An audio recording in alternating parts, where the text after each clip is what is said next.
Welcome back, everyone. Great conference so far. Let's welcome Stillwater Critical Minerals. It trades on the OTCQB under the symbol PGEZF and on the TSX.V under the symbol PGE, and is a mineral exploration company focused on its flagship Stillwater West battery metals project in the iconic and famously productive Stillwater Mining District in Montana, USA. Please welcome its president and CEO, Michael Rowley. Michael Rowley is the founder of the company and has been active in mining and mineral exploration since 1990. Michael, how you doing today? Very well, thank you. Glad to join the show. All right, we're looking forward to hearing your presentation, so take it away whenever you're ready. You bet, thank you. Thanks everyone for joining us. Very glad to present today on Stillwater Critical Minerals, the future of domestic U.S. supply of critical minerals, as we look to bring the third wave, effectively, of critical mineral supply to an iconic American district. That was a forward-looking statement, and I will be making additional forward-looking statements. I'm going to touch briefly on an overview of the company and then move through market basics and the reason for mining investments now, especially in critical minerals. We're a publicly traded exploration company. We are funded and permitted, funded through our near-term objectives. We have 100% ownership on 3 district-scale assets, and this is a key distinction with a number of our peers who are earning into their projects. We completed those earnings in the past years during the bear market cycle. We're focused on the Stillwater West project in Montana, and our vision is to become a primary US-based source of low-carbon battery and precious metals. Stillwater West is in the Stillwater Mine Complex, joining Sibanye, a major producer. This is world-class geology. We're very fortunate to be there. We released about 11 months ago an inaugural resource estimate. This is basically a mineral inventory for those new to mining. And it was a robust debut, 1.1 billion pounds of nickel, copper, cobalt, 2.4 million ounces of platinum group elements and gold. And we see exceptional resource expansion potential there based on last year's drilling, which we're now converting to a resource update expected later this year. We also have a district-scale gold project in Ontario and a nickel copper project in the Yukon. That one is for sale, and the Black Lake Drayton project is actually sold with an earn-in agreement with a company called Heritage, and that reflects our focus on Stillwater West.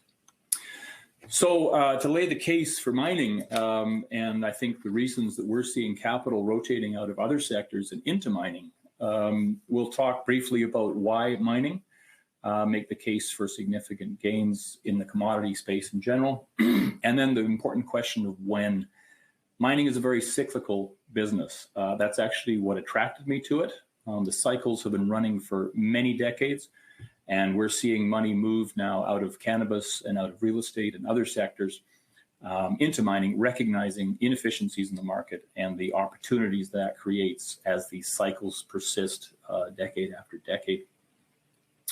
We'll talk about the importance of project stage and about critical mineral supply globally, and then focus in on the domestic supply questions, and particularly critical minerals in the US. And we feel those are recession-proof, just to throw the R word around a bit, why we feel that. And then lastly, of course, the company and the potential for scale and grade that we see at Stillwater. So why mining? There's a famous expression, if it can't be grown, it has to be mined. This is more true than ever. And frankly, if the mining industry stopped even for a month, the world would grind to a halt, quite literally. The average American household needs more than 38,000 pounds of new metals. And this is everything from agriculture to aggregate to especially the battery metals that we're talking about here, in addition to steel and such. Market timing. This is very true now. Quote there from Baron Rothschild, buy when there's blood in the streets, even if the blood is your own. These next 3 slides will focus on multi-decade commodity cycles and why commodities make a good inflationary investment at times of inflation. And we're going to do that by looking at the ratio of commodity prices to the S&P index and stocks in general. Market timing, chart here of the gold to the S&P 500 ratio. And we see these troughs where commodities are severely undervalued, and we're just coming out of one now, with stocks being as overvalued as they are. And by stocks, I mean the big boards, of course. We've seen this. We've seen a shift in capital and increasing appetite for our work, starting even in 2019, and especially in the US. Goldman Sachs, JP Morgan recommended investments in commodities some months ago. This has brought increased demand. This follows the bottom that might have been maybe 2016 in our sector. So there are significant gains just to return to the average in terms of commodities. This chart is specific to gold. That's of course seen as being a bellwether.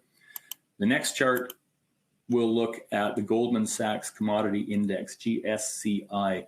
This is a broad basket indicator of commodities. It includes base metals, precious metals, and also energy. And this is the ratio again against the S&P 500. And we see the same pattern, this time starting in 1971 through to May of this year. Again, commodities are severely undervalued relative to stocks, big board stocks, and present a significant investment upside. Just on that basis, there's a significant gain just to return to the mean. So that ratio is now at a multi-decade cyclical low. And then lastly, again, we've got Buffett quoting, be fearful when others are greedy, be greedy when others are fearful. We're certainly at a time of fear in the market, and we feel this supports commodities. And again, this last chart makes the comparison, the ratio of commodity prices versus the Dow Jones ratio, and we see the same pattern reaching back to 1900. We are at a time of commodities being extremely undervalued relative to stocks, and that capital is looking for new opportunity, and that is in the commodity markets. So when mining, project stage is so important to mining. It's important to understand something known as the Lassonde curve, developed by Pierre Lassonde. This presents the stages of a mining company's development and also the value creation that within that.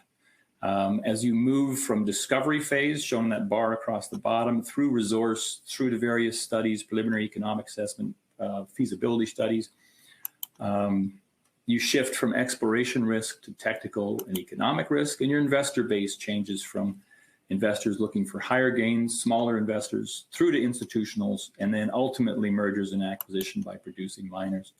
Valuations go up accordingly, peaking out at feasibility stage, even $100 per ounce gold in the ground, 10 for silver, 4 to 6% in situ value for base metals. As you become a producer, those valuations go up further, of course, because there's less risk involved. This creates a sweet spot, and this really is the point of this slide. There's a premium that happens in valuation at the end of the speculative period. And that creates two optimal points of entry for investors into mining stocks. The first is where we think Stillwater Critical is at now. We've just released a resource. We've got a healthy resource increase in the bag for a few months from now, later this year. And we see a lot of potential to expand the project and take it up that value curve. There's a second point that happens later on as you get into the mine development phase. It's worth noting that this whole chart moves up and down based on the demand for commodities, the appetite for mining, and we feel that that is, of course, shifting as well. So what are critical minerals? The US was relatively late to the table to define these and start to look for security of supply. They finally took action, I think, 2016, 2018, and the list has now grown to 50 minerals that they've deemed as being critical. It's defined as a non-fuel mineral or mineral material that is essential to economic or national security. And that theme comes up again and again. And that last sentence says it again, actually. Economy and national security are the points. So the USGS has listed them, the US Geological Survey, and the US is looking to secure domestic supplies of these, recognizing the control that China, Russia, Indonesia, other countries have on supply. Tesla has said famously, we will give you a giant contract for nickel if you can mine it in an efficiently and environmentally sensitive way. Please mine more nickel. We are about 50% by nickel, value of nickel at current spot prices. And I couldn't say it better ourselves. Within that, of course, the need to mine within the US. So what is driving this? And let's look more closely at the demand for domestic supply of critical minerals. The forces of deglobalization, climate change, and also electrification are driving record demand for critical minerals. Deglobalization because the US and other countries are rapidly expanding domestic manufacturing. For example, chip manufacture is moving into the US, recognizing that you can't make them all overseas. That takes commodities.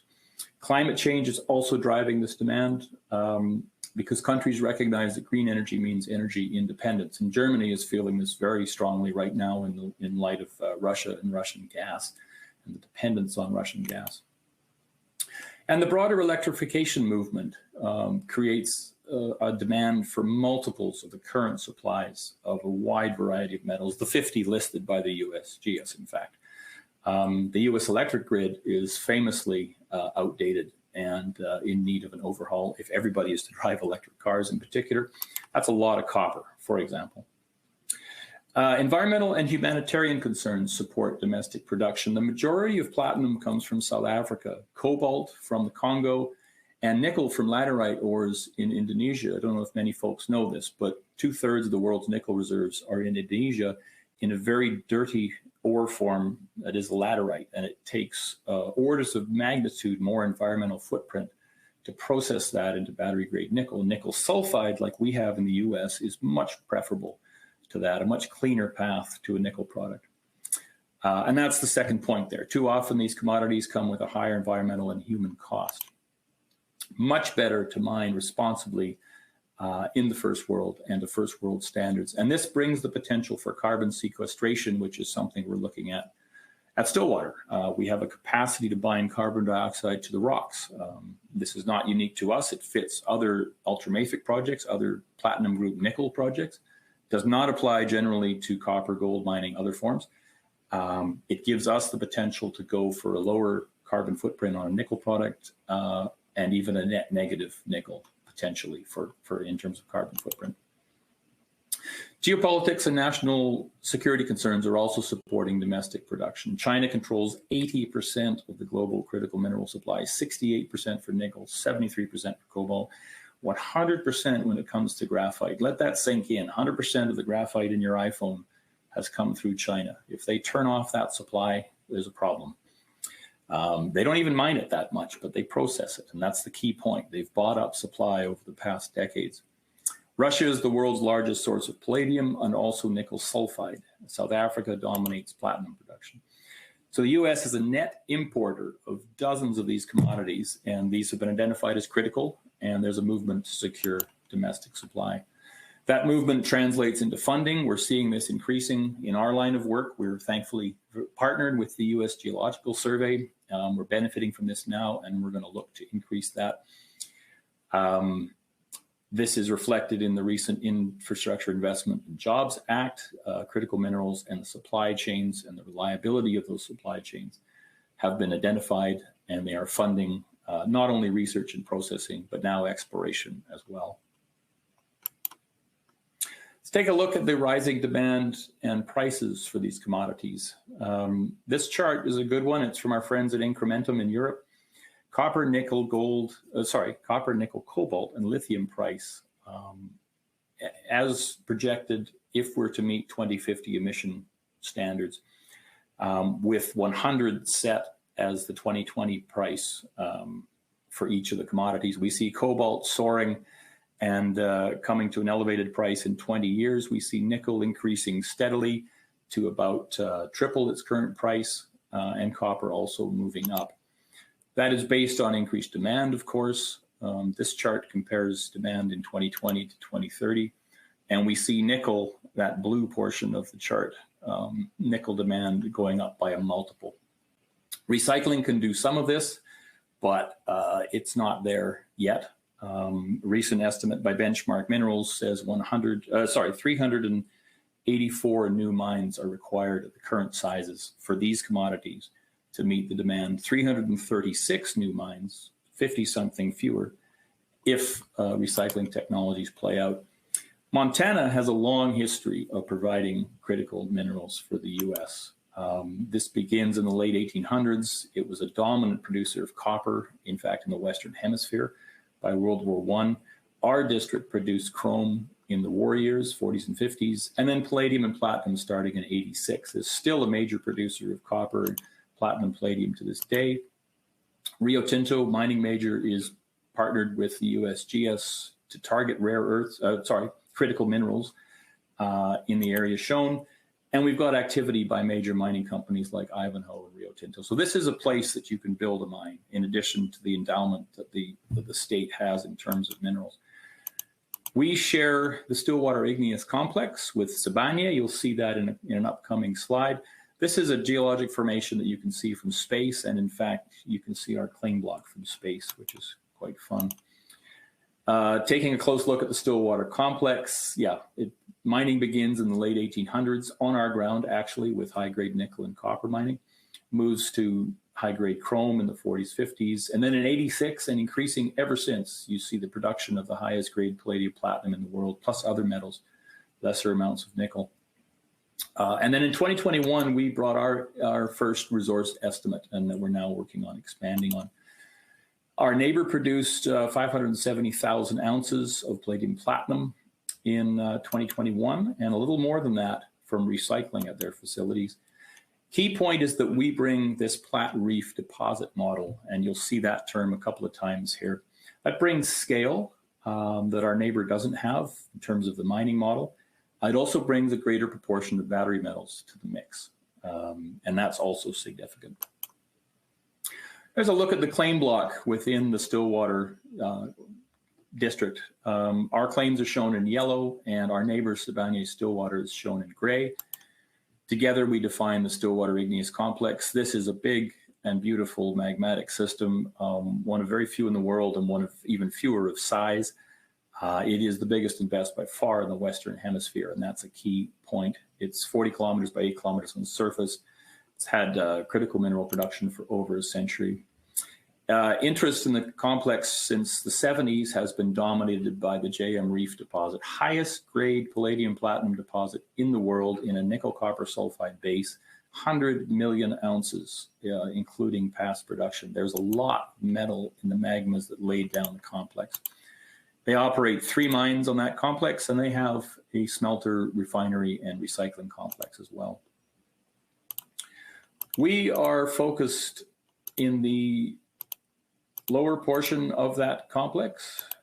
My slides are jumping a bit here. Oh, that didn't work. And again, that's the Plat Reef term. The key point to that is this looks like Ivanhoe's Plat Reef mine in South Africa, and we're the first to bring these South African models into play. Bigger and bulk mineable. That's well represented in this slide, the yellow areas being the deposits, and they're set within kilometer scale and very high level chargeability and conductivity anomalies that look like large-scale sulfide mineralization. These are open for expansion, and we completed a drill program in 2021 that we believe has done exactly that. We're now wrapping that into a final study for release later this year. Drill results, we've got hundreds of meters at bulk mineable grades, and within that 8.5 to 13 meters at very high grades that would support underground mining. Senior management, myself, I've been in the business since 1990. I founded Stillwater Critical Minerals. I've been building these properties now through the bear market. Danny Grobler, have to call out his name. He joined us in April of this year, and he was formerly chief geologist at Ivanhoe. So this says a lot that he would join us to pursue similar geology in Montana. Big bulk mineable nickel copper sulfide with PGEs and gold. It's the same geology. It's very, very similar. The parallels are quoted elsewhere, and they're very real. And we're excited about that. Albie Britt's similar. He was a senior geologist at Ivanhoe. He joined us as well. Greg Johnson is chair, and he has the NovaGold pedigree that is basically the playbook we're following here. NovaGold went from 10 cents a share to $2 billion in market cap on 2 district scale projects. That's the playbook that we're following here. Broadly, the board has excellent experience in advancing early stage projects through to later stage development and then cutting a deal with a major. We made the acquisition in 2017. We moved quickly to consolidate the land position and then the database, taking a very systematic approach. Emerged from the bear market of the time, drilled it in 2019 and 2020. That drilling plus historic drilling informed our first resource, which went out in 2021. So landmark for any junior. And then we drilled in 2021, and that drilling was going to inform our resource update, which, as you can see from our upcoming catalysts here, is a priority event for later this year. In addition to drill results, rhodium results, agreements on our secondary assets, we continue to look for, negotiate exploration results from this year's programs, and then metallurgy and ESG result updates, such as our carbon sequestration program. Capital structure, this is the opportunity. The spring is more tightly wound than ever for us junior explorers. We basically never got the lift that some of the majors got from a general improving commodity market into this year. That, of course, has unraveled lately rather dramatically with the strength of the US dollar, and that's reflected in our chart here. This is a time of fear in the markets, and we're no different.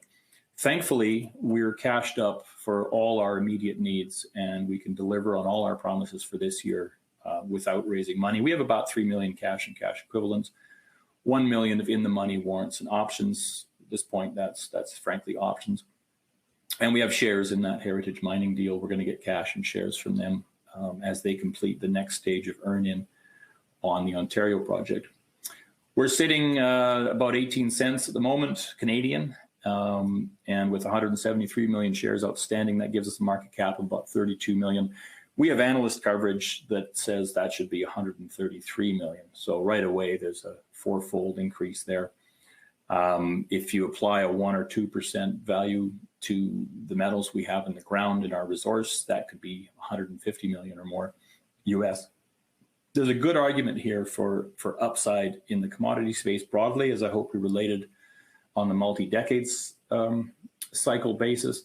And then within that, critical minerals in the US specifically, and our place within that, our potential to add value here, advance this project, recover from the current market, and promote and grow.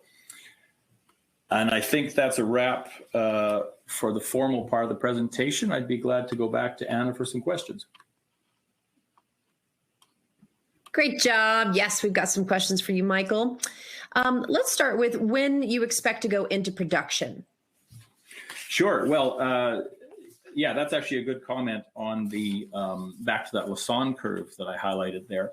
The typical model here would have us add value, de-risk, build this up, ideally to dollars per share, right, to the billions dollars sort of value potential we see in this project, and then cut a deal with a major. And that deal might happen in stages. It may be an earn-in of a sort, a JV. That's the most likely model here. That said, you know, if Elon Musk or Volkswagen want to build a mine with us, we can certainly find the people once the funding is there. We're sitting at a 32 million market cap on something that looks like it wants to get much bigger. So there's obviously a question of how you grow this in stages. That would be done, the way we've done it to date is by placements and retaining 100% ownership in the asset and simply building that out. We are looking for that deal with a major, and we'll do that when we see the right deal at the right time. Great. You mentioned this, but talk a little bit more about your ESG initiatives, please. Yeah. Well, being in North America in the first place brings ESG credibility. You're not using child labor. You're not, you know, you're following strict environmental standards. Our neighbors, Sibanye, actually, speaking of majors that are interested in what we're doing, they really should be. They're mining right next door to us. They're very well liked in the industry, and their good neighbor agreement is actually a template broadly across the industry. They're even looking at applying it in South Africa in their operations there. You add to that the nickel sulfide piece, that this is the lowest carbon footprint form of nickel to be mining, as you consider carbon footprint in your Tesla and iPhone, much better than the laterites mined in Indonesia by China. And then the carbon sequestration piece, as I mentioned, these rocks have a capacity to bind carbon dioxide. So you can literally contact atmospheric carbon dioxide with your tailings and put that carbon away in the ground for geologic time and go for a net negative footprint on your nickel production. Fantastic. So with the rise of the EVs, does that not effectively crush demand for platinum and palladium? Not so far, and it's not projected to. Developed worlds have the luxury of rushing to electric cars, but it takes a lot of infrastructure capacity to get there. Developing nations don't have that, and in fact, they're in China and India, I'm talking about specifically, their more stringent emissions requirements on their cars, their gas cars, are driving platinum, palladium, rhodium loading of those catalytic converters in those cars. We're actually seeing demand flat, possibly even increasing for even a decade out on those. So the short answer is it's the transition, and we don't see platinum, palladium, rhodium demand going anywhere. Worth noting the hydrogen angle too, that platinum is the preferred catalyst for the production of hydrogen. These metals have a variety of uses, and just like silver recovering from the end of film, conventional film, silver now, of course, used in solar cells. These metals are essential in all kinds of places, and the demand is always there. Right. Can you give some examples of companies like yours who've seen this kind of success or share price moves you described as possible? Yeah, the NovaGold example from our chair, Greg Johnson, is a good one. That was similar to us, a district scale asset, bear market acquisition, build it out, de-risk it into an improving market, do the right work, and see that company move to a much higher valuation, 10 cents a share to 2 billion in market cap. More recently, we've seen that with Great Bear. You know, Kinross took them out. They didn't even have a resource in place formally. And Noront in Ontario, Canada, saw a bidding war for a relatively small nickel resource, but a district. Wyloo, Andrew Forrest out of Australia, saw potential to tie up an emerging nickel district. That's what we're offering here at Stillwater, and that's why it should be interesting to these majors. That's why it is interesting to these majors. Chris Ackerman says the USD is down 1.14% today. We know that. Metals, oil, and the Dow up strongly. So could we be seeing a turnaround already? Do you see there's a turnaround coming? Yeah, and the US dollar has weighed heavily on basically everything out there. Many folks say that it is now overvalued, overbought. And yeah, I think that if we're not at bottom now, we're very, very close. I've been buying, as shown by insider reports. I've put a lot of my own cash in the company in the past few weeks. Yes, I believe the US dollar will start to roll over. The key catalytic event there probably is the Fed making smaller rate hikes and admitting slowing their pace. They're being very aggressive, of course, right now, and that will turn at some point. And if someone's interested in investing in your company, what can they do? I would recommend buying PGEZF. You know, we feel very good about what we're building here. The current price, even a year ago, isn't representative of what we have in the ground and the potential we have going forward. We have 3 majors under NDA on the project, right? All the indicators are going the right way for this. It's just a question of timing. Now is an excellent entry point. Great. Chris also wants to know how many similar projects to yours are there in the States currently? Very, very, very few. And the majors we're meeting with are saying that. They can't find size and grade in a jurisdiction they like basically anywhere. The U.S. has 1 producing nickel mine. It's small. It's closing in 2026, and it'll be replaced by another one of similar size, the Tamarack project by Talon. It's excellent, but it's not big. Where is that capacity? That's the key point here. Great. Chris also wants to know, also wants you to clarify, if he understands you correctly, your project is virtually the same as major efficient mines in South Africa, but situated here in the U.S., and the geologist responsible for one of those works for you now. Is that correct? Yeah. Yeah. We brought 2 of the best over from Ivanhoe, frankly, for similar geology in Montana. So our pitch in 3 words is Flat Reef in Montana. the bulk mining models apply, the economies of scale, and that exposure to battery metals. Joe Nguyen, noticed a decrease in your cash position from March to June of about 1.5 million. Does this accurately reflect your burn, and how are you funding your burn? This year, we're funding through warrants, actually. So the sharp-eyed among you will notice our warrant outstanding decreasing and those converting to cash, which is funding us. Yeah, the cash drew down. We burn about 150 a month Canadian in the off season, including some baseline geologists. And we can crank that up as much as we'd like during the exploration season. Obviously, if you're drilling, you can burn $1 million a month. That's all optional. And a key point about this company is that everybody, even including myself, is on contract. So in brutal markets, we can simply roll down to lungfish mode and burn very little. And that's important, frankly. Wow. Bill Palmer wants to know a little bit about you, and many other mining companies are based in Canada. Is there a benefit to the Canadian Corporate Foundation, and why you're so focused on the Stillwater West project in Montana? Companies are often based in Vancouver, Canada, simply because the markets work very well for that here. Canadian markets offer the right size.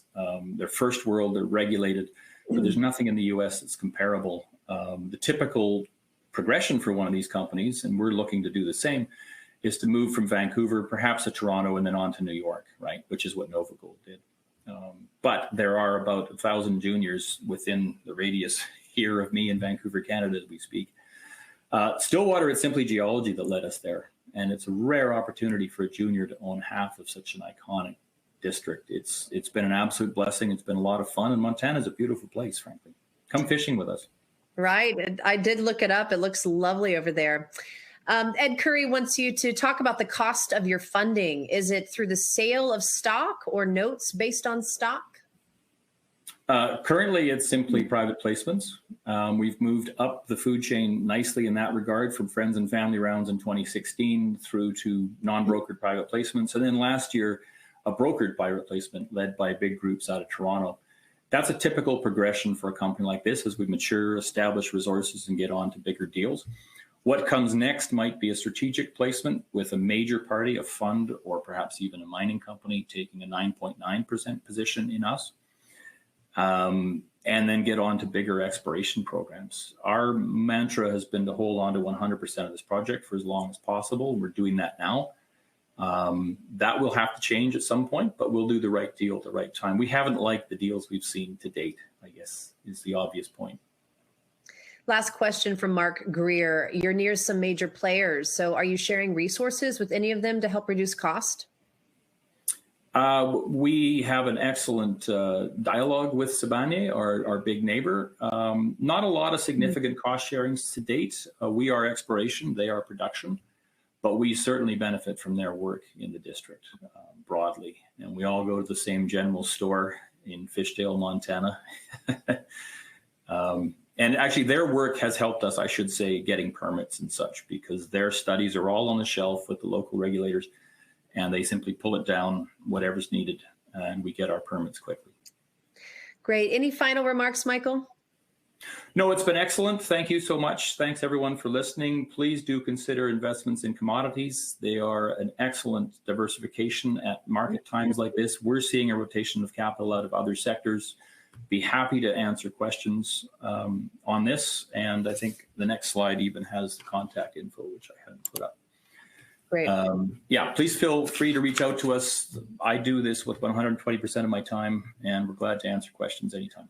Well, fantastic presentation. Thank you for your time, and please join us again in the future with some updates. We'll see you on October 5th, actually. Okay, yeah, that's true. We'll have our specific battery metals conference on the 5th. So thank you so much for your time. We'll see you soon. You bet. Thank you. All right. Thanks, everyone, for watching. We're going to take a quick break. We'll be back in about 10 minutes.